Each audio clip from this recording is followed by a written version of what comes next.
These artists have one thing in common. Do you know it?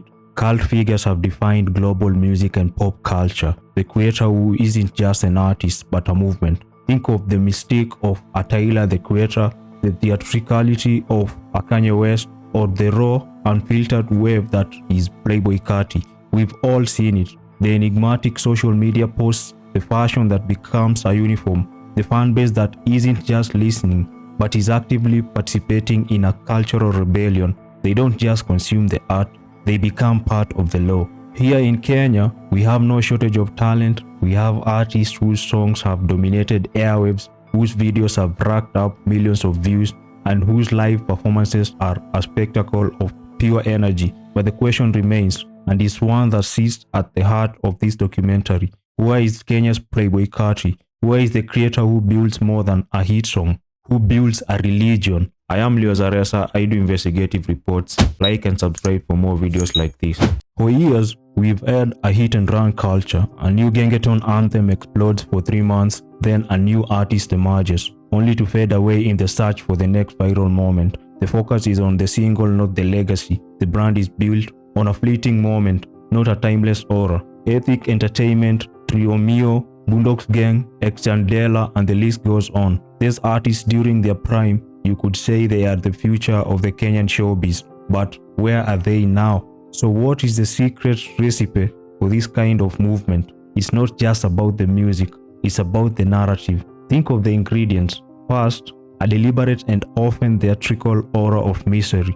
A feeling that you are only getting a glimpse into a much larger, more complex universe. An artist like Playboi Carti rarely speaks, but his every move, his every cryptic post is analyzed and celebrated by his fans, the vamps. The silence is the sound. It creates a vacuum that the fans themselves fill with theories, memes, and an almost religious devotion. Second, a powerful visual identity. The music is a soundtrack, but the fashion, the album art, the visual language, it all tells a consistent story. This aesthetic becomes a uniform, a symbol of belonging. It's how a fan from a small town in Nyeri can feel connected to a global movement simply by wearing a specific brand or adopting a unique style. Central C, he might not be the one who started rocking the Scullies. However, he for sure has turned it to be his fashion statement. You have a plug in Gikomba, you want a Scully and he isn't understanding the description. You Google to show him, and the first picture that comes up is Sench rocking a Scully. Oh, ungesema kani ya Central C. At least he now understands. And third, the fan-creator relationship. A cult following is built on the feeling of being part of an exclusive club. It's not a one-way street of consumption. The creator engages the fans on a deeper level through private Discord servers, secret listening parties, or just a shared understanding of their esoteric universe. The fans feel like co-conspirators in a grand artistic plan. Blackboy Max, his 5-star OG crew, meeting online on Discord servers, doing challenges in the world of streaming.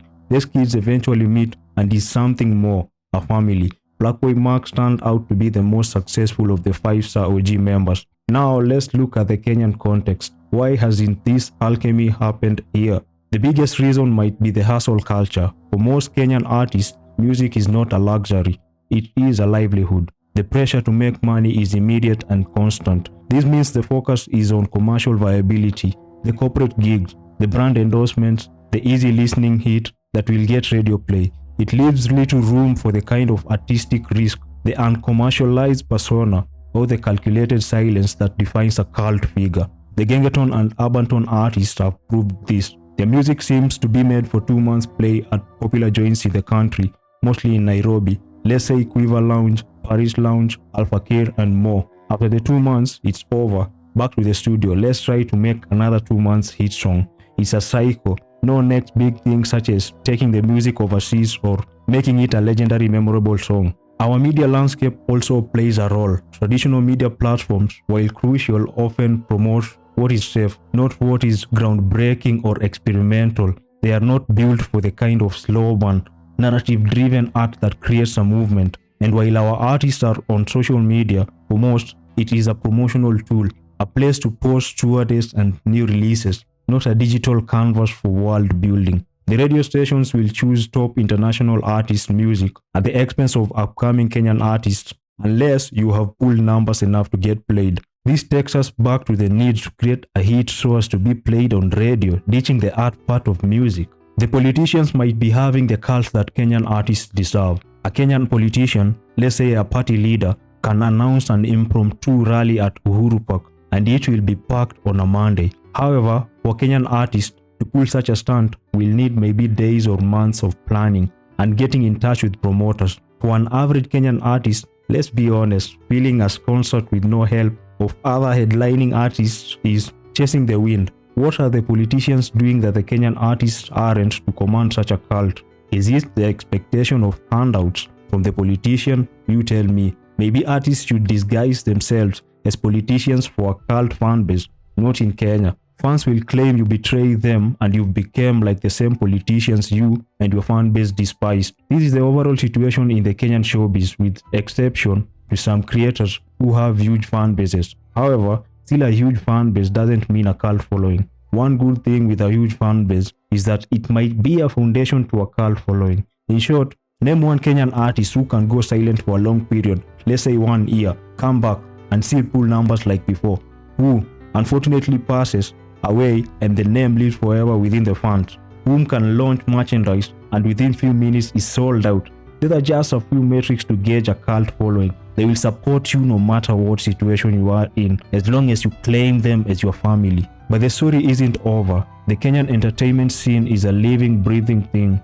A new generation of creators raised on global content and with more access to digital tools than ever before is emerging. They are unafraid to experiment, to build communities online, and to push the boundaries of what is acceptable. They are learning from the global playbook, not to copy it, but to adapt it to the Kenyan narrative. Perhaps the next wave won't come from a traditional hitmaker, but from a creator who is already building a small, devoted community online, one cryptic post at a time. The seeds have been planted, we just have to be patient enough to watch them grow. Like, subscribe, and watch this awesome video next.